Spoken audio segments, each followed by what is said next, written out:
আপনারা নিজেদের বিশ্ববন্ধু বিশ্বগুরু বলেন। এই কঠিন সময় 33টা দেশের পাশে আপনারা গেছিলেন। স্যার मेरा टाइम है सर और कोई है नहीं स्पीकिंग। 25 मिनट है सर 25 मिनट है सर टाइम था नहीं है सर पहले स्पीकर ने बोला 25 मिनट इनके पास है স্যার আপনারা নিজেদের বিশ্ববন্ধু বিশ্বগুরু বলেন, কিন্তু এই কঠিন সময় যে 33টা দেশের কাছে আপনারা বন্ধুত্বের হাত আশা করে গেছিলেন, কজন সরাসরিভাবে আপনাদের সমর্থন করেছে আমরা তাদের ফিডব্যাক পড়েছি। কেউ কেউ আমেরিকাকে ধন্যবাদ জানিয়েছে, কেউ কেউ নিউট্রাল থেকেছে, নিরপেক্ষ থেকেছে, আর কেউ কেউ মুখে কুলু পেটেছে। পহেলগাঁও কাণ্ডের পর প্রধানমন্ত্রী 8 বার বিদেশ ভ্রমণ করেছে। কি লাভ বিশ্ব ভ্রমণ করে যখন সবাই শুধু আয়োজনে আছে, কেউ প্রয়োজনে নেই। कल अनुराग जी बोल रहे थे कि हम किसी के पास सहयोग मांगने नहीं गए, हम विवरण देने गए थे कि हम कैसे जीते। खुद का ढिंडोरा क्या पीटना, पूरा देश देख रहा है, पूरा विश्व देख रहा है। पराक्रमी बने, विजयी बनेंगे लोग बोलेंगे ना, आपको जाने की क्या जरूरत है इतने सारे जगह। না বিশ্ববন্ধু হতে পারলেন, না দেশবন্ধু হতে পারলেন। পেহেলগাঁওতে এত বড় একটা ঘটনা ঘটে গেল, পেহেলগাঁও গেলেন না। ক্রস বর্ডার শেলিং এ পুঞ্চ রাজৌরি উড়িতে 27 জন মারা গেল, সেখানে গেলেন না। তৃণমূল কংগ্রেসের ডেলিগেশন অবধি পৌঁছে গেল পাকিস্তান বর্ডারের 4 কিলোমিটার আগে অবধি, কিন্তু আপনি পৌঁছতে পারলেন না। দেশবাসী চেয়েছিল আপনি শুধু একবার গিয়ে দাঁড়ান। অল পার্টি মিটিং হলো, আপনি সেখানে আসতে পারলেন না। আপনি ये जो बोलते हैं ना कि हमने किया है, सर आपने सिर्फ अकेले नहीं किया है, इंडियन आर्म फोर्स ने किया है, 140 करोड़ लोगों ने किया है। सर किसी का कुछ नहीं आता, सबका वक्त आता है, और जिसका वक्त आता है उसका सब आता है। तो वक्त था ये हमारा। আমি এটুকুই বলতে চাই স্যার যে অ্যাক্রস অল পার্টি লাইনস আপনাদের পাশে সবাই দাঁড়িয়েছিল।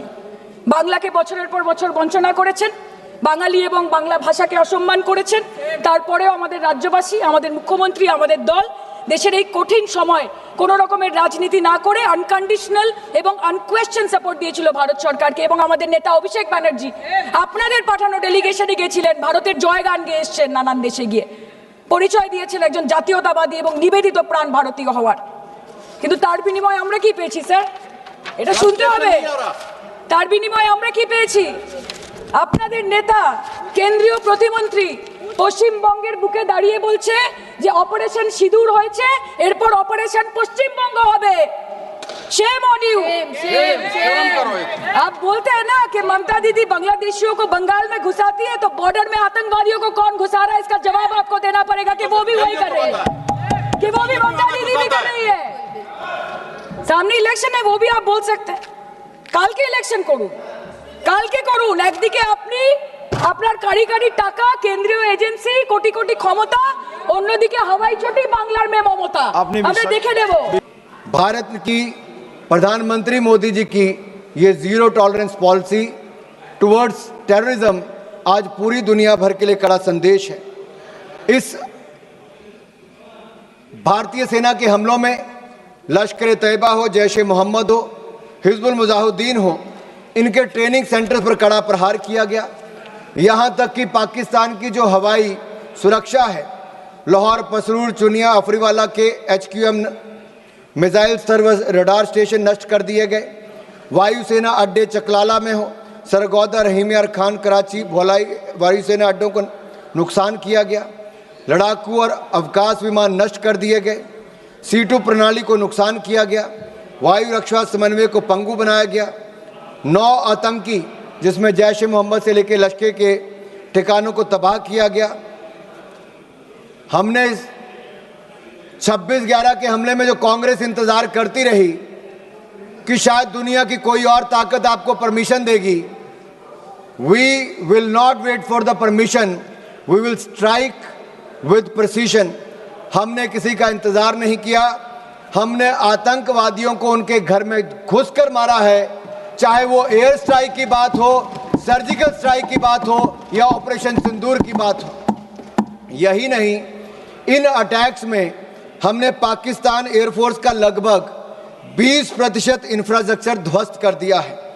11 एयरफोर्स को हमने मात्र 3 घंटे में नेस्तनाबूद कर दिया। पहली बार है कि दुनिया के किसी न्यूक्लियर कंट्री के एयरफोर्स के कैंप्स को नष्ट करने का काम किया, तो भारतीय सेना ने वो भी करके दिखाया है। यही नहीं, 26/11 के हमले में जिस स्थान से उन आतंकवादियों को ट्रेनिंग दी जाती थी, उन आतंकवादी ठिकानों को भी हमने ध्वस्त किया। मोस्ट वांटेड टेररिस्ट को भी हमने मारा और उनके आकाओं को भी मौत के घाट उतारने का काम किया तो भारतीय सेना ने किया। केवल आतंकियों को ही नहीं, पाक भोलारी एयरबेस में 50 से ज्यादा लोग मारे गए, जिसमें पाकिस्तान स्क्वाड्रन लीडर उस्मान यूसुफ को भी और 4 एयरमैन को भी मौत के घाट उतारने का काम भारतीय सेना ने किया। यही नहीं, आपने तो उदार दिल दिखाकर इंडस वाटर ट्रीटी कर ली थी, जो पाकिस्तान के 4 लाख एकड़ जमीन को सींचता है। भारत का 80% पानी वहां पर चला जाता है। 23 करोड़ पाकिस्तानियों को पानी के पीने की व्यवस्था वहां से मिलती है। लेकिन मोदी जी ने कहा कि water and blood can't flow together, terror and talk can't go together, और हमने इंडस वाटर ट्रीटी को सस्पेंड कर दिया है। जो आप इतने सालों तक नहीं कर पाए, वो नरेंद्र मोदी की सरकार ने, नरेंद्र मोदी जी ने करके दिखाया है। यही नहीं, ऑपरेशन सिंदूर में विश्व ने भारतीय सेना का शौर्य देखा और हथियारों की मारक क्षमता को भी देखा है। Made in India weapons have one battlefield validation and India has displayed its cutting edge defense technology to the world. हमारी मारक क्षमता और टेक्नोलॉजिकल सुपीरियरिटी ने पाकिस्तान और चीन सहित अन्य देशों को, आप में से कुछ विपक्ष के सांसदों ने कहा कि दूसरी तरफ चीन भी था, टर्की भी था, पाकिस्तान भी था। अरे ये स्पष्ट उदाहरण है आप सबके लिए, चाहे चीन था, टर्की था, पाकिस्तान था, अकेला भारत और भारतीय सेना तीनों पर भारी पड़ी है। यह दिखता है भारतीय मेक इन इंडिया प्रोडक्ट्स भी कैसे भारी पड़े हैं। और यही नहीं, मैं आज कहूंगा कि India's operation during operation Sindoor reflects 21st century evolution of aerial decoys and psychological dominance. This is just not warcraft, it is Minecraft. India has displayed a textbook case of aerial combat. इस कार्रवाई को सैन्य इतिहास में text book precision warfare कह रही है। Thailand air force university इसे सैन्य रणनीति की टेक्स्ट बुक में शामिल करने की बात कह रही है। दुनिया इसे text book counter terrorism doctrine के रूप में देख रही है। और एक ऑपरेशन सिंदूर से आज दुनिया भर में पता चल गया कि भारत की ताकत क्या है और जो आज के वॉरफेयर में भारत की नई टेक्नोलॉजी ने कैसे काम किया है। आप पूछ रहे थे पिछले 10 सालों में क्या हुआ। दीपेंद्र हुड्डा जी कह रहे थे कि भारतीय सेना के बजट को क्या हुआ डिफेंस के।